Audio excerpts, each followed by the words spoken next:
See, that's fast current to the left of me. That's a big bass right there. Wow. And I was worried. It is July 8th, nice 75 degrees, somewhat overcast day. My buddy Robert hit me up. I'm heading up to Tionesta, Pennsylvania. And there's basically a lake. It's part of the Allegheny River system. And it's going to be a lot of fun.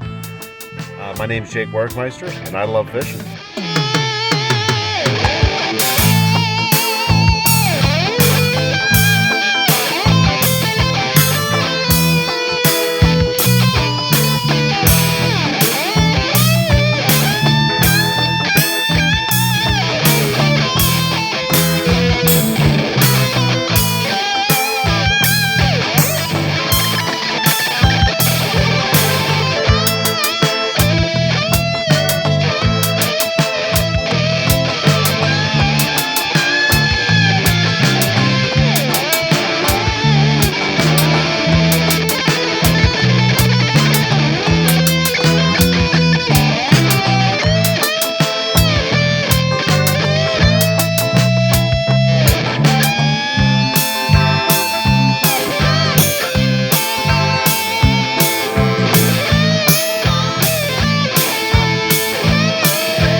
So today's adventure all started with this Facebook post, and it's pretty self-explanatory.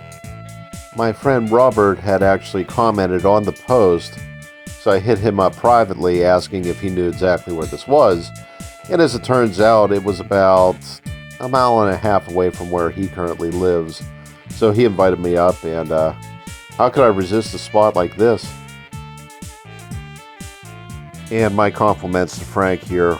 From my understanding, he was using live bait, but regardless, this is not a particularly easy species to catch, and he just did it over and over and over again. This area of the state is about 2 hours away from Pittsburgh, where the Tionesta Creek becomes the Tionesta Lake, and then spills back into an area which becomes the Allegheny River.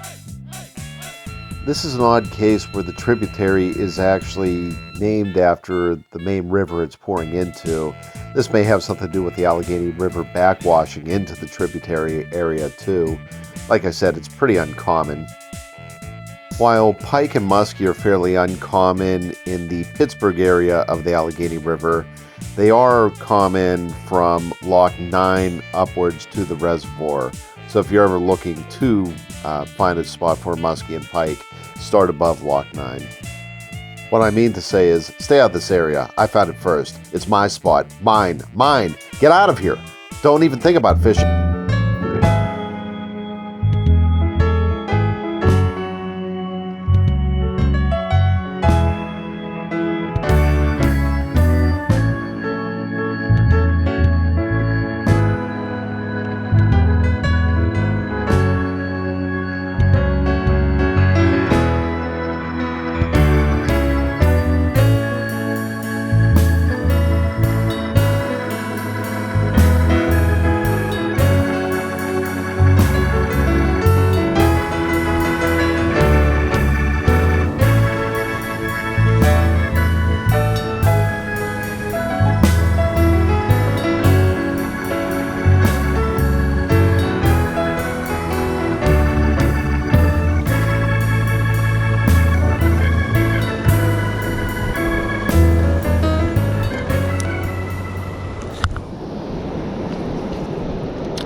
So this is a nice little slow motion shot of the spillway. Only problem is I forgot to turn the slow motion off, meaning that my stationary cam is stuck in slow motion mode. I have 3 hours of film that looks like this. I think collectively it made up maybe 21 casts. But you know what? We could still have fun with this. I like having fun with time-lapse imagery. We'll just do reverse time-lapse imagery today. We're going to watch all 3 hours of this. Every single cast. But not just the cast either. We could watch me re-rig my line at 1/100th the speed. Again and again. And again. But not much more than that because my camera ran out of room. I guess that means if I actually catch a fish, I'll have to film that at normal speed. That won't work. So I was at this location from about 2 p.m. to about 8:30. In that time, there were probably about 15 to 20 fishermen that came and went. A couple of them stayed all day. The sky was pretty overcast all day, which usually means that you benefit from the lack of sunlight. Makes it a little bit easier for predatory fish to see your baits. Regarding baits, the locals that fish here have a repertoire of live baits that they prefer using. Here's a list of what I saw. On the other end, I stayed with lures all day, even though they did offer me some live bait. I was just dedicated to using things that I know work for musky and pike, just to see if I could coerce them into attacking one of my lures. Here's a list of what I ended up using. I think this is everything.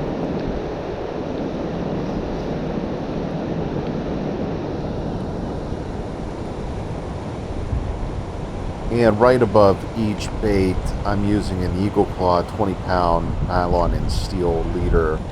I've never had any issues with those. Actually, I've caught quite a few pike off of those. Hey, look, I found the speed up button.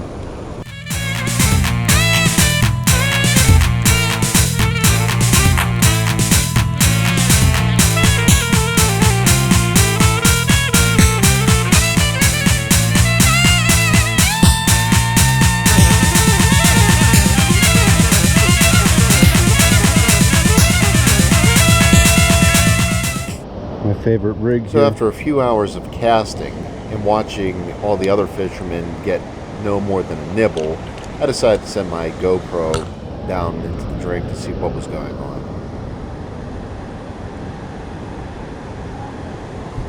Put it back on the swivel snap.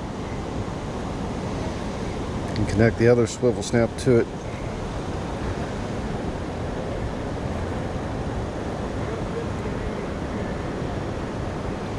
There you go. Holds the camera steady upside down. You have to flip the image, but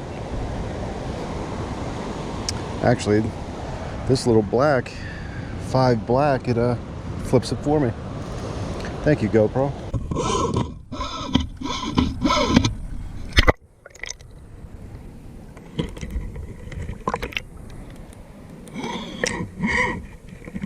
As you can see, the current was actually jostling the camera from side to side, but the footage actually came out really, really nice. As a matter of fact, I even got a shot of me retrieving my lure.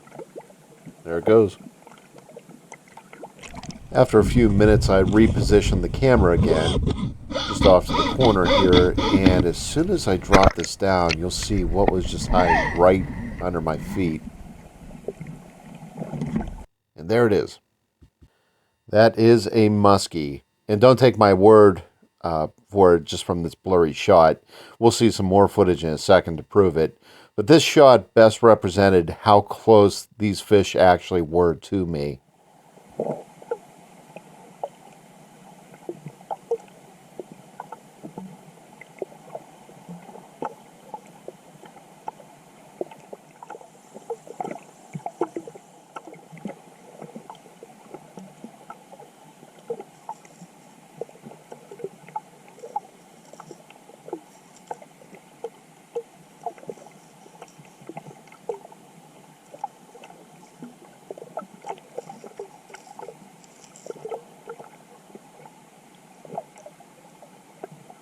This is a tiger muskie with a fair amount of scarring on him, and more than likely he was attacked by even larger muskie and pike.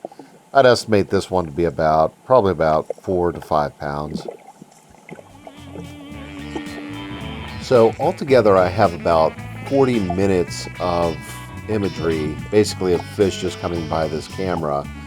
And there were many, many species. In fact, here's a list right here of everything I was able to catch.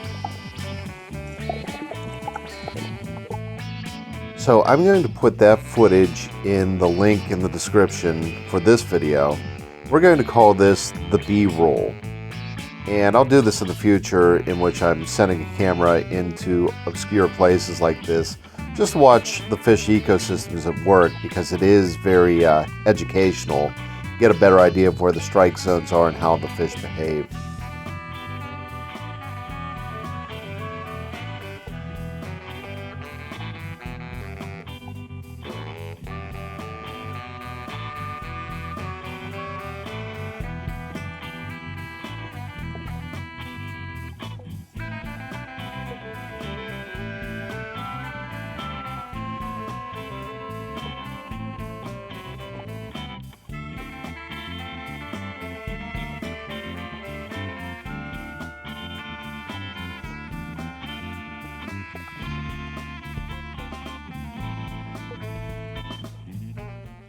Meanwhile, back on the surface. Miserable racking, fracking, got the thing stuck in the thing again. Yeah, my day could be going better. No one was pulling anything out yet, and I found a tree, one that the locals all know of, that claims a lot of tackle. And on this day, it claimed 4 of my lures. So, yeah, that's the thing that happened. Get that off. So at this point, I've been casting into the spillway for about 6.5 hours, and nothing is being caught. Well, that's almost true. There was a elderly gentleman who managed to catch 3 very nice sized largemouth bass on the opposite side of the spillway. He stuck them on a stringer before taking them home, presumably cooking them. And there was a teenager that caught a small rock bass. But as far as the big targets that we were going for, not a bite. The muskie, after having a very active week in this location, said, "Nah, we're done. We're just done." So at 8:30 p.m., I finally made the move to check out the stream, about 1,000 feet downstream. Getting worn out standing over there. Gonna try one more little spot I scouted earlier before I take off.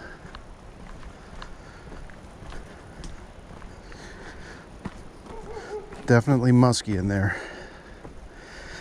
Definitely uninterested musky in there, at least today.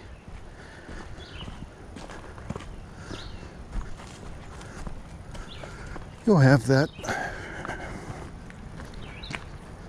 Fun little spot to fish, though.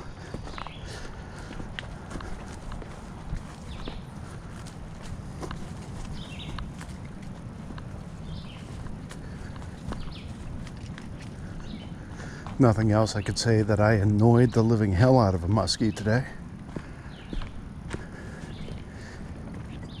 He was unamused by my shenanigans.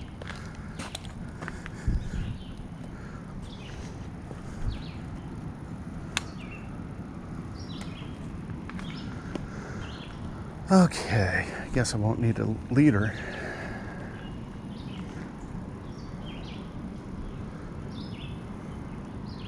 Pull that off, go back to a bass rig. So hopefully we can find at least one of those.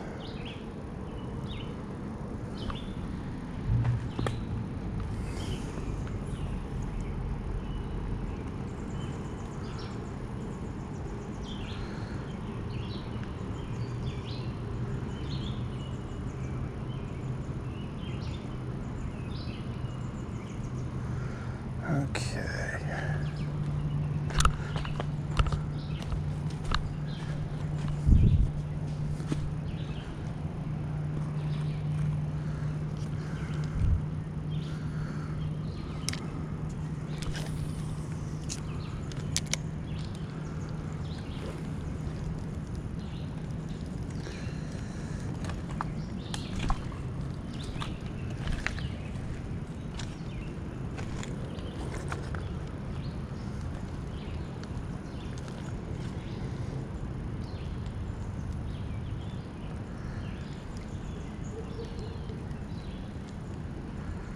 Ah, that's shallow.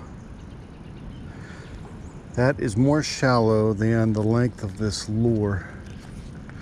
That's a problem.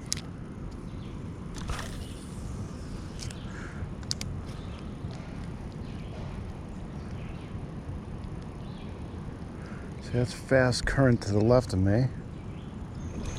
That's a big bass right there. Wow. And I was worried. Hey Jake, would be nice if you didn't put your net away. So one small move at the end of the day. This is a good one too. Come on, buddy. Keep that hook in you. Oh, you're a pretty one. One of the better ones I've had all year. Bass wise anyway.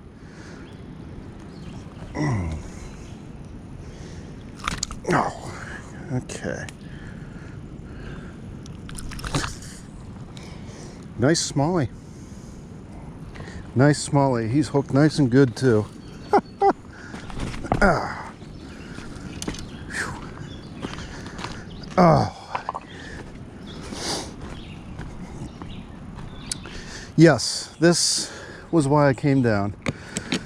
Honestly, I was hoping and praying for a new species I never caught, but you know what? I will take a much larger variant of what we usually get in Pittsburgh area.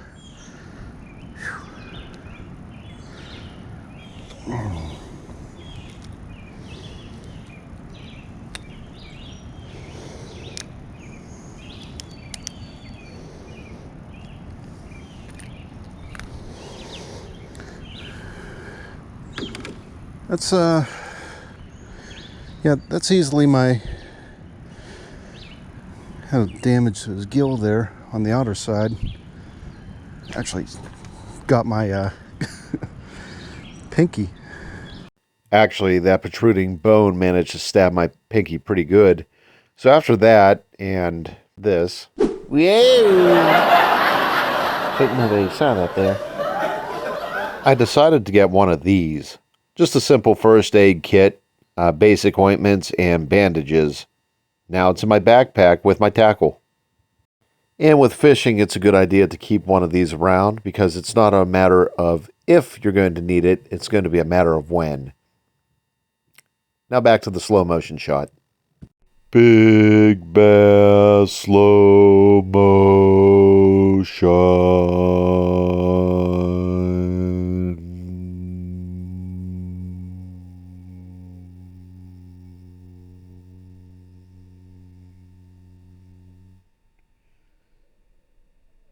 Yeah, I'm milking this, but it's a really nice bass.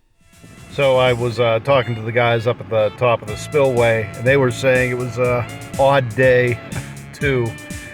We're seeing the musky, but they just weren't biting, and that's pretty unusual.